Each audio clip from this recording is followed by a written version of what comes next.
Hello दोस्तों, target education में आप लोगों का स्वागत है। आज आप लोग इस वीडियो को देखना मत छोड़िए, क्योंकि आज मैं साइंस का मोस्ट इम्पॉर्टेंट क्वेश्चन लेकर के आया हूँ, जो मैट्रिक 2023 एग्ज़ाम के लिए काफ़ी इम्पॉर्टेंट है। तो चलते हैं पहले क्वेश्चन की तरफ। तो पहला क्वेश्चन है, इनमें कौन सा पदार्थ लेंस के लिए प्रयुक्त नहीं किया जा सकता है। लेंस का मतलब होता है आर पार दिखाई देना। तो हम जल में भी कुछ न कुछ आर पार दिखाई देख सकते हैं और कांच में भी देख सकते हैं। ऑप्शन नंबर सी, जो पीतल है, इनमें से नहीं देख सकते हैं। तो लेंस में तो इसका प्रयोग किया जा नहीं सकता है। तो इसका सही जवाब होगा ऑप्शन सी। सेकेंड क्वेश्चन है, निम्नलिखित में कौन संख्या प्रकाश के अपवर्तन के नियम के लिए सही है। तो ऑप्शन नंबर ए 2, बी 1, सी 3 और डी 4 है। तो इसका सही जवाब होगा प्रकाश के अपवर्तन के नियम का 2 नियम है, तो ए सही होगा। अगला क्वेश्चन है, किसी वस्तु का प्रतिबिंब आँख के किस भाग पर बनता है, वह है। तो option number A cornea, B retina, C पुतली और डी आइरिस। तो इसका सही जवाब क्या होना चाहिए। तो इसका सही जवाब होगा रेटिना। क्या होगा इसका सही जवाब? रेटिना। और रेटिना पर भी आँख का प्रतिबिंब बनता है, जो आँख के पिछले वाले हिस्सा में रहते हैं। तो अगला क्वेश्चन है, किसी माध्यम के अपवर्तनांक मतलब कि म्यू का मान होता है। ऑप्शन ए में है sine R by sine I, B sine I by sine R और सी है sine I into sine R, D है sine I into sine R. तो इसका सही जवाब होगा साइन आई बटे साइन आर। तो ऑप्शन बी। अगला क्वेश्चन है, एक गोलीय दर्पण की फोकस दूरी +20 है, तो यह गोलीय दर्पण कैसा होगा। तो इसका सही जवाब है ए, क्योंकि उत्तल है और उत्तल में फोकस दूरी जो होता है वो पॉजिटिव होता है, इसकी वजह से इसका सही जवाब होगा उत्तल। अगला क्वेश्चन है, तालाब का जल कम गहरा दिखाई देने का कारण क्या है। तालाब का जल कम गहरा दिखाई देने का क्या कारण है। तो ऑप्शन ए परावर्तन, बी विवर्तन, सी अपवर्तन और डी ध्रुवन। तो इसका सही जवाब होगा सी। इसका सही जवाब क्या होगा? सी होगा। अपवर्तन के कारण ही तालाब का जो जल है वो कम गहरा दिखाई देता है। तो अगला क्वेश्चन है, अवतल दर्पण की फोकस दूरी होती है। अवतल दर्पण की फोकस दूरी क्या होती है? ऋणात्मक, धनात्मक, मतलब या ऋणात्मक धनात्मक दोनों, या तो शून्य होता है। तो इसका सही जवाब होगा ऋणात्मक। अवतल दर्पण की फोकस दूरी क्या होती है? ऋणात्मक होती है। तो इसका सही जवाब क्या होगा? ए होगा। अगला क्वेश्चन है, किसी अवतल दर्पण की फोकस दूरी f, किसी अवतल दर्पण की फोकस दूरी f और उसकी वक्रता त्रिज्या r है, तो निम्नलिखित में कौन सा संबंध सही है। मतलब इसमें से कौन सा संबंध जो है f और r का सही है। तो इसका सही जवाब होगा b, क्योंकि r बराबर 2f होता है, न कि r बराबर 3f, न r बराबर f और r बराबर f/2। इसमें से कोई नहीं होगा। इसका सही जवाब होगा r बराबर 2f। अगला क्वेश्चन है, इलेक्ट्रॉनिक्स हीटर की कुंडली बनाने में किस पदार्थ का प्रयोग किया जाता है। इलेक्ट्रॉनिक का जो हीटर होता है उसका जो कुंडली बनाते हैं, मतलब कि स्प्रिंग वगैरह जो लगल रहते हैं, तो इसमें से किस पदार्थ का बना रहता है। तो ऑप्शन ए है तांबा, ऑप्शन बी लोहा, ऑप्शन सी चांदी और डी क्या है, नाइक्रोम।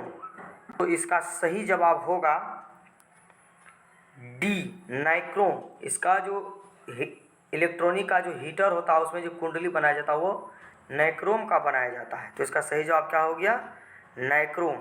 अगला प्रश्न है, एक यूनिट विद्युत ऊर्जा का मान कितना होता है। एक यूनिट विद्युत ऊर्जा का मान कितना होता है। 3.6 इंटू 10⁻³ जूल, 3.6 इंटू 10⁵ जूल और 3 इंटू 6 गुना 10⁴ जूल और 3 इंटू 6 गुना 10⁶। तो इसका सही जवाब होगा डी। इसका सही जवाब क्या होगा, डी, 3.6 गुना 10⁶ जूल। एक यूनिट विद्युत ऊर्जा का मान कितना होता है, तो 3.6 गुना 10⁶। अगला प्रश्न है, किलोवाट प्रति घंटा एक इकाई है, मतलब कि W/H किसका इकाई है, ऊर्जा की, शक्ति की, विद्युत आवेश की और विद्युत धारा की। तो इसका सही जवाब क्या होना चाहिए, तो इसका सही जवाब होगा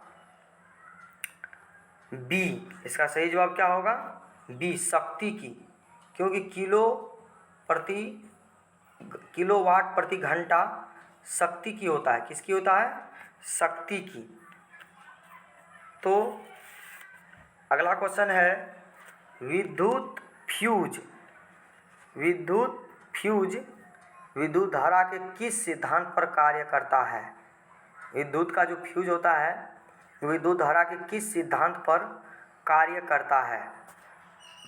ऑप्शन ए ऊष्मीय, बी चुंबकीय, सी रासायनिक, डी इनमें से कोई नहीं। तो इसका सही जवाब होगा ए। इसका सही जवाब क्या होगा, ए, तो ऊष्मीय। अगला प्रश्न है, वोल्ट मीटर को विद्युत परिपथ में किस क्रम में जोड़ा जाता है। वोल्ट मीटर को विद्युत परिपथ में किस क्रम में जोड़ा जाता है। ऑप्शन नंबर ए श्रेणी क्रम, ऑप्शन नंबर बी समांतर क्रम और सी और ए एवं बी दोनों इनमें से कोई नहीं। इसका सही जवाब हो जाएगा बी, समांतर क्रम। वोल्ट मीटर को किस क्रम में जोड़ा जाता है, तो समांतर क्रम में। अगला प्रश्न है, विद्युत परिपथ में दो बिंदुओं के बीच विभवांतर मापने के लिए प्रयुक्त होता है, कौन सा प्रयुक्त होता है। तो option number A ammeter, B voltmeter, C galvanometer और बी जो है क्या है, वोल्टमीटर है, ए आमीटर है, सी गैल्वेनोमीटर है और जो है डी फलक कुंजी है। इसका सही जवाब हो जाएगा आपका बी हो जाएगा। इसका सही जवाब क्या हो जाएगा, बी, वोल्टमीटर में। क्या हो जाएगा, वोल्टमीटर में। तो अगला प्रश्न है, जल विद्युत संयंत्र किस ऊर्जा को विद्युत ऊर्जा में रूपांतरित करता है। जल विद्युत संयंत्र किस ऊर्जा को विद्युत ऊर्जा में रूपांतरित करता है। ऑप्शन ए तापीय ऊर्जा, बी नाभिकीय ऊर्जा, सी सौर ऊर्जा, डी स्थितिज ऊर्जा। इसका सही जवाब हो जाएगा डी, स्थितिज ऊर्जा। अगला प्रश्न है, विद्युत बल्ब में कौन सी गैस भरी रहती है। बल्ब में ऑप्शन ए नाइट्रोजन, बी वायु, सी निष्क्रिय गैस, डी हाइड्रोजन गैस। तो इसका सही जवाब हो जाएगा आपका सी, निष्क्रिय गैस भरे रहते हैं। कौन सा गैस भरे रहते हैं, निष्क्रिय गैस। जो गैस किसी गैस से अभिक्रिया नहीं करती है। तो अगला प्रश्न है, एक घोल नीले लिटमस पत्र को लाल कर देता है, तो घोल का पीएच मान क्या होगा? लाल कर देता है तो घोल का पीएच मान क्या होगा? तो ऑप्शन ए है 2, बी 9, सी 7 और डी है 10। तो इसका सही जवाब क्या होगा? लाल कर देता है पीएच घोल का क्या करता है? एक घोल नीले लिटमस पत्र को लाल कर देता है, तो घोल का पीएच मान क्या हो सकता है? तो घोल का पीएच मान 2 हो सकता है। इसका सही जवाब क्या होगा? 2। इसका सही जवाब क्या होगा? 2। तो अगला क्वेश्चन है, बेंजीन का अणुसूत्र क्या है? बेंजीन का अणुसूत्र क्या है? तो CH4 है, B C2H6 है, C जो है C6H6 है, D C2H4 है। तो इसका सही जवाब क्या होगा? C होगा। C6 और H6, बेंजीन का अणुसूत्र क्या होता है? C6 और H6। अगला क्वेश्चन है, एथिल एल्कोहल का IUPAC नाम है एथेनॉल, एथेनॉल और एथेनॉन और एथेनोइक। इसका सही जवाब क्या होगा?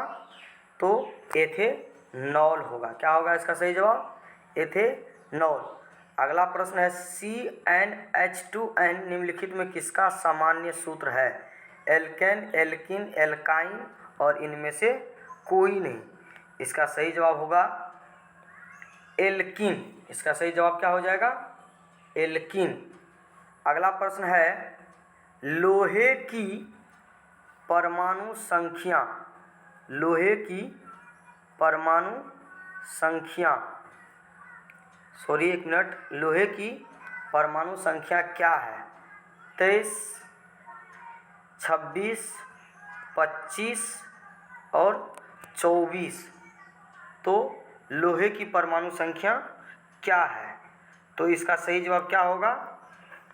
इसका सही जवाब हो जाएगा बी 26। लोहे की परमाणु संख्या कितना है? तो 26 है। अगला प्रश्न है, स्टेनलेस स्टील में लोहा एवं कार्बन के अलावे अन्य तत्व रहते हैं। स्टेनलेस स्टील में लोहा एवं कार्बन के अलावे अन्य तत्व रहते हैं, तो कौन सा तत्व रहते हैं? एल्युमिनियम एवं लेड, चांदी एवं निकेल, निकेल एवं क्रोमियम, और डी में है मैग्नीज एवं क्रोमियम। इसका सही जवाब क्या होगा? इसका सही जवाब हो जाएगा आपको सी। इसका सही जवाब क्या हो जाएगा? सी, निकेल एवं क्रोमियम। अगला प्रश्न है, पित्तल है क्या? धातु है या अधातु है या मिश्र धातु है या उप धातु है? तो पित्तल क्या है? तो पित्तल क्या है? धातु, अधातु, मिश्र धातु या उप धातु? पित्तल क्या हो सकते हैं? पित्तल धातु का डिफरेंस क्या होता है? एक विशेष प्रकार की चमक होती है। मिश्र धातु जो कई धातु से मिलकर आता है। उप धातु ना तो धातु है ना अधातु है। जिसका सही जवाब हो जाएगा पित्तल जो है वह धातु है। पित्तल क्या है? धातु है। अगला प्रश्न है, निम्नलिखित में यौगिकों में कौन अम्ल है? निम्नांकित यौगिकों में कौन अम्ल है? तो इसमें से कौन अम्ल है? तो इसमें तो आप लोग जानते हैं CuO, ये तो नहीं हो सकता। BH2SO4, ये भी नहीं हो सकता। तो H2SO4, CuO और H2SO4, Na2 और CaOH का होल 2। तो इसका सही जवाब क्या हो जाएगा? इसका सही जवाब हो जाएगा H2SO4, क्योंकि ये अम्ल है। तो अम्ल, जो भी अम्ल रहता है उसके अंतिम में SO4 अम्ल का सूत्र है, इसलिए इसमें लगा हुआ है, तो ये अम्ल हो गया। अगला प्रश्न है, निम्नांकित में कौन प्राकृतिक सूचक है? हल्दी, मेथिल ऑरेंज, फेनॉल, फ्लेप्थीन, इनमें से कोई नहीं। तो इसका सही जवाब क्या होगा? इसका सही जवाब हो जाएगा हल्दी। ये प्राकृतिक सूचक है। अगला प्रश्न है, OH अभिक्रियाशील सूचक वाले यौगिक का नाम क्या है? कीटोन, एल्कोहल, अम्ल, एल्डिहाइड। तो इसका सही जवाब क्या हो जाएगा? एल्कोहल। इसका सही जवाब क्या हो जाएगा? Alcohol. Option number B right answer. अगला प्रश्न है, कैल्शियम कार्बाइड जल के साथ अभिक्रिया करके देता है, क्या देता है? तो option A alkane, B ethane, C ethene और डी एथाइन।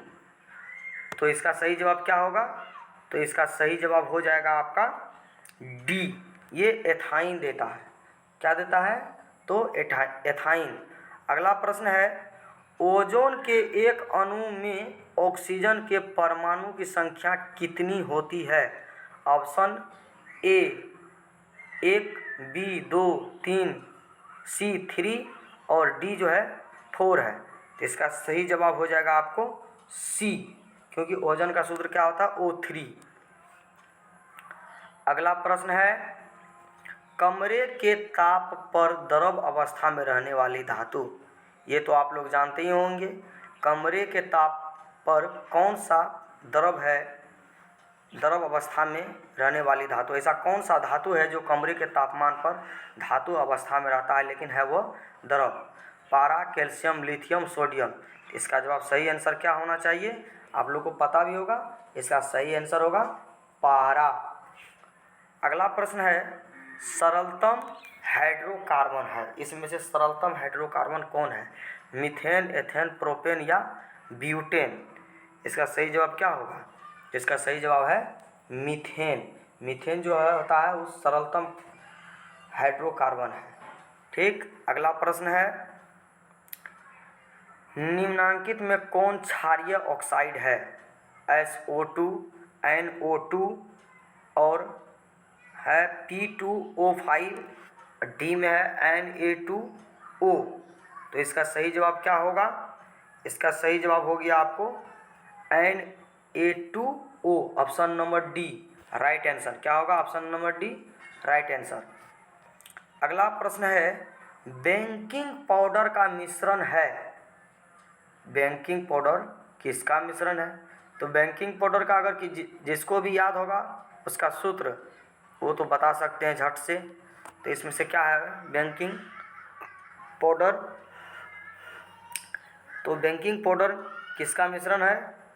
तो option number A, option A में है Na2CO3 एवं CaO और बी तो नहीं होगा, एसिटिक अम्ल, सी भी नहीं होगा और बेकिंग पाउडर का है NaHCO3 यानी कि टार्टरिक अम्ल। तो इसका सही आंसर क्या हो जाएगा? Right answer. तो इसका राइट आंसर डी हो जाएगा। क्या हो जाएगा इसका सही आंसर? तो डी हो जाएगा। तो अगला प्रश्न है, न्यूक्लियस शब्द किनके द्वारा दी गई है? न्यूक्लियस शब्द किनके द्वारा दी गई है? Robert Brown, Robert Hooke, plot और विर्चार्ड। इसका सही आंसर क्या हो जाएगा? इसका सही आंसर हो जाएगा आपको रॉबर्ट ब्राउन, रॉबर्ट हुक, प्लाट, विचाउ। इनमें से सही आंसर आपको हो जाएगा A, Robert Brown right answer. अगला प्रश्न है, पौधे में भोजन किस रूप में जमा होता है? Glucose, protein, starch, fatty acid. तो इसका सही जवाब हो जाएगा आपको स्टार्च। पौधे में जो भोजन होता है वो स्टार्च के रूप में जमा होता है। तो अगला प्रश्न है, प्रसिद्ध पुस्तक द माइक्रोग्राफिया किनके द्वारा लिखी गई थी? प्रसिद्ध पुस्तक द माइक्रोग्राफिया किनके द्वारा लिखी गई थी? Option A Robertson, B Brown, Darwin, Robert Hooke. तो इसका सही जवाब हो जाएगा आपको रॉबर्ट हुक। ये पुस्तक जो है रॉबर्ट हुक के द्वारा लिखी गई थी। अगला प्रश्न है, पौधों और पशुओं की कोशिकाओं का वैज्ञानिक अध्ययन क्या कहलाता है? जिसमें पौधा और पशुओं की दोनों की कोशिका का जो अध्ययन किया जाता है वो वैज्ञानिक अध्ययन में क्या कहलाता है? ऑप्शन ए आनुवांशिकी, बी कोशिका विज्ञान, साइटोजेनेटिक्स या उत्तक विज्ञान। इसका सही जवाब क्या हो जाएगा? इसका सही जवाब हो जाएगा आपको कोशिका विज्ञान। क्या हो जाएगा? कोशिका विज्ञान। अगला प्रश्न है, मानव हृदय घिरा होता है किससे? तो पेरिकार्डियम से या जाइलम से या फ्लोएम से या प्लाज्मा से। इसका सही जवाब हो जाएगा आपको ए पेरिकार्डियम से। अगला प्रश्न है, बीजांड की ओर पराग नलिका की वृद्धि का कारण होता है। बीजांड की ओर पराग नलिका की वृद्धि का कारण होता है। ऑप्शन ए हाइड्रोट्रापिज्म और बी क्रेमोट्रापिज्म और सी गुरुत्वानुवर्तन और फोटोट्रापिज्म। इसका सही जवाब हो जाएगा बी। क्या हो जाएगा इसका सही जवाब? बी। अगला प्रश्न है, मनुष्य में श्वेत रक्त कोशिकाओं की जीवन अवधि कितनी होती है? मनुष्य में श्वेत रक्त जो है उनकी जीवन अवधि कितनी होती है? ऑप्शन ए 12 से 20 दिन, बी 2 से 3 महीना, सी 20 से 30 दिन और डी जो है 4 से अधिक महीना। इसका सही जवाब क्या होना चाहिए? इसका सही जवाब हो जाएगा आपको 12 से 20 दिन। श्वेत रक्त कोशिकाओं की अवधि कितनी होती है? तो 12 से 20 दिन। अगला प्रश्न है, पित्तरस से स्रावित होता है। पित्तरस से स्रावित होता है। क्या होता है पित्तरस से स्रावित? यकृत। पित्तरस कहाँ से स्रावित होता है? पित्तरस कहाँ से स्रावित होता है? यकृत में या मुख गुहा में या आमाशय में या छोटी आंत में। तो इसका सही जवाब क्या होगा? इसका सही जवाब होगा यकृत में। अगला प्रश्न है, किस जीव में हीमोग्लोबिन नहीं होता है? पक्षी में, मक्खी में, मनुष्य में या इनमें से कोई नहीं। तो इसका सही जवाब क्या होगा? मक्खी। मक्खी में हीमोग्लोबिन नहीं होता है। इसका राइट आंसर क्या होगा? मक्खी। अगला प्रश्न है, हीमोग्लोबिन की कमी से कौन सा रोग होता है? हीमोग्लोबिन की कमी से कौन सा रोग होता है? तो प्रश्न नंबर 1 मधुमेह, बी पीलिया, सी एनीमिया, डी डायरिया। तो इसका सही जवाब क्या होगा दोस्तों? तो इसका सही जवाब होगा आपको क्या होना चाहिए? इसका सही जवाब? तो इसका सही जवाब होगा आपका एनीमिया। हीमोग्लोबिन की कमी से कौन सा रोग होता है? तो एनीमिया नामक बीमारी होता है। तो मनुष्य, अगला प्रश्न है, मनुष्य के आहार नाल में अवशेषी अंग है। मनुष्य के आहार नाल में अवशेषी अंग है। Option A colon, appendix, caecum या रेक्टम। इसका सही जवाब क्या होगा? अपेंडिक्स। इसका सही जवाब क्या हो जाएगा? अपेंडिक्स। अगला प्रश्न है, निम्नांकित में कौन ट्रिप्सन एंजाइम का कार्य है? इसमें से क्या होगा? ए, बी, सी या डी। इसका सही जवाब क्या हो जाएगा? इसका सही जवाब हो जाएगा सी। इसका सही जवाब क्या हो जाएगा? सी, प्रोटीन का पाचन। इसका सही जवाब क्या हो जाएगा? सी, प्रोटीन का पाचन। अगला प्रश्न है, मुख गुहा में आहार का कौन सा भाग का पाचन होता है? मुख गुहा में आहार का कौन सा भाग का पाचन होता है? ऑप्शन ए प्रोटीन, कार्बोहाइड्रेट, वसा या न्यूक्लिक अम्ल। तो इसका सही जवाब क्या हो जाएगा? इसका सही जवाब हो जाएगा आपको कार्बोहाइड्रेट। मुंह गुहा में किसका कौन सा भाग पाचन होता है? तो कार्बोहाइड्रेट का पाचन हो जाता है सबसे पहली बार। अगला प्रश्न है, ऑक्सीजन का वाहक कौन है? WBC, लसिका, RBC, इनमें से कोई नहीं। इसका सही जवाब क्या हो जाएगा? तो ऑक्सीजन का वाहक कौन करता है? तो RBC करता है। इसका सही जवाब क्या हो जाएगा? RBC। अगला प्रश्न है, रक्त में शर्करा का स्तर नियंत्रित करता है। रक्त में शर्करा का स्तर नियंत्रित करता है। प्रश्न ए, रिलैक्सिन, एस्ट्रोजेन, प्रोजेस्टेरोन और इंसुलिन। इसका सही जवाब क्या हो जाएगा आपको? इसका सही जवाब होगा ऑप्शन नंबर डी, इंसुलिन। अगला प्रश्न है, मानव शरीर में सबसे लंबी कोशिका कौन है? ये प्रश्न तो बहुत सारे जानते होंगे, फिर भी बोल देता हूँ। ऑप्शन ए, रक्त कोशिका, बी, मांसपेशियाँ, सी, तंत्रिका कोशिका, डी, दिल की कोशिका। इसका सही जवाब क्या हो जाएगा? सी, तंत्रिका कोशिका। इसका सही जवाब क्या हो जाएगा? तंत्रिका कोशिका। अगला प्रश्न है, प्रकाश के अपरावर्तन के कितने नियम हैं? प्रकाश के परावर्तन के कितने नियम है?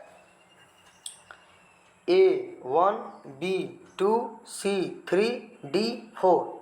तो प्रकाश के परावर्तन का सही आंसर होगा, इसका 2 होगा। इसका जवाब क्या होगा? बी। इसका सही जवाब क्या हो जाएगा? बी हो जाएगा। तो ऑप्शन नंबर बी, प्रकाश के अपवर्तन का भी 2 ही नियम है और परावर्तन का भी 2 ही नियम है।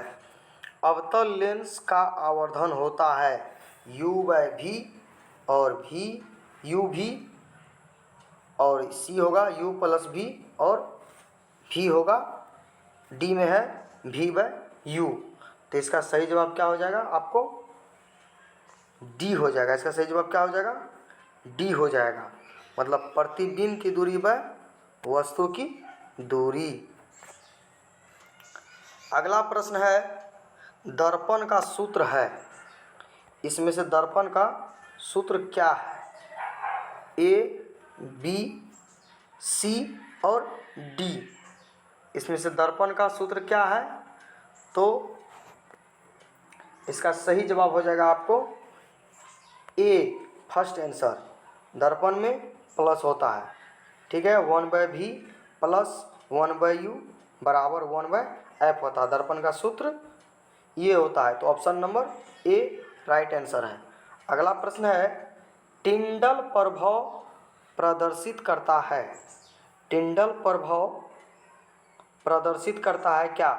प्रकाश का परावर्तन, प्रकाश का वर्ण विक्षेपण, प्रकाश का अपवर्तन या प्रकाश का प्रकीर्णन।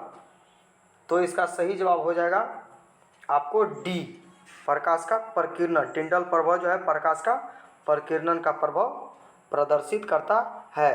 किसी बंद कमरे में आप किसी छोटी सी कहीं अगर छेदा हो, कहीं अगर सूर्य का प्रकाश आता हो, उसमें से यदि आप लोग देखिएगा तो उसमें धूलकण दिखाई देते हैं, यही है टिंडल प्रभाव। अगला प्रश्न है 53 में, कौन सा लेंस हवा में अभिसारी लेंस भी कहलाता है? ए, अवतल लेंस, बी, उत्तल लेंस, सी में है ए, बी दोनों और इनमें से कोई नहीं। इसमें से कौन सा आंसर सही होगा? इसका सही जवाब हो जाएगा आपको बी। इसका सही जवाब क्या हो जाएगा? बी। बी में है उत्तल लेंस अभिसारी, और अवतल जो होता है वो अपसारी होता है, ठीक है। अगला प्रश्न है, उत्तल लेंस में प्रतिबिंब बनता है कैसा? वास्तविक, आभासी, वास्तविक तथा आभासी दोनों, और इनमें से कोई नहीं। इसका सही जवाब हो जाएगा आभासी। उत्तल लेंस में कैसा प्रतिबिंब बनता है? तो आभासी प्रतिबिंब बनता है। अगला प्रश्न है, प्रकाशिक माध्यम में कितने प्रकार के होते हैं? प्रकाशिक माध्यम कितने प्रकार के होते हैं? ऑप्शन 1, 2, 3, 4। इसका सही जवाब क्या हो जाएगा? सी। इसका सही जवाब क्या होगा? सी। अगला प्रश्न है, डायनेमो परिवर्तित करता है। डायनेमो कौन सा? विद्युत ऊर्जा को यांत्रिक ऊर्जा में, या यांत्रिक ऊर्जा को विद्युत ऊर्जा में, या रासायनिक ऊर्जा को विद्युत ऊर्जा में, या विद्युत ऊर्जा को रासायनिक ऊर्जा में। इसका सही जवाब हो जाएगा आपको यांत्रिक ऊर्जा को विद्युत ऊर्जा में। Option number B right answer. अगला प्रश्न है, इलेक्ट्रॉन पर आवेश होता है कितना? तो इलेक्ट्रॉन पर कितना आवेश होता है? -1.6 गुना 10⁻20 कूलम और -1.6 गुना 10⁻−27 कूलम, -1.6 गुना 10⁻19 और डी में है वही -20। तो इसका सही जवाब हो जाएगा आपको सी, मतलब कि -19 वाले। -1.6 गुना 10⁻−19 ये जो है इलेक्ट्रॉन पर इतना आवेश रहता है। ठीक से देखो, -19 वाले। अगला प्रश्न है, खिलौनों में किस सेल का उपयोग होता है? खिलौना में सूखा सेल, डेनियल सेल, सौर सेल, इनमें से कोई नहीं। इसका सही जवाब हो जाएगा ए सूखा सेल। खिलौना में कौन सा सेल का प्रयोग किया जाता है? तो सूखा सेल। अगला प्रश्न है, कार्य करने की क्षमता को क्या कहते हैं? ये तो जानबे करते हैं बहुत सारा स्टूडेंट। कार्य करने की क्षमता को क्या कहते हैं? बल, शक्ति, ऊर्जा, इनमें से कोई नहीं। इसका सही जवाब हो जाएगा, इसका सही जवाब क्या हो जाएगा?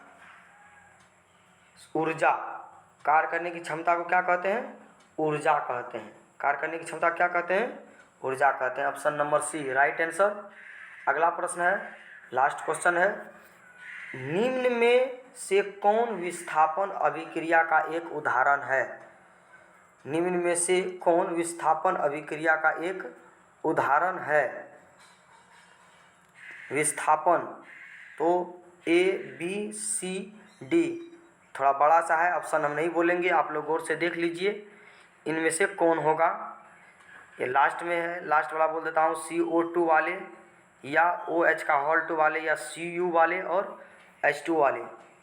विस्थापन का मतलब होता है कुछ अलग हो जाना। तो इसका राइट आंसर क्या होगा? तो इसका राइट आंसर होगा सी Fe+CuSO4 जो है, जिसमें आप देख सकते हैं FeSO4 है और Cu कॉपर जो ये अलग हो गया है। इसका राइट आंसर क्या होगा? सी होगा। इसका राइट आंसर क्या होगा? सी होगा।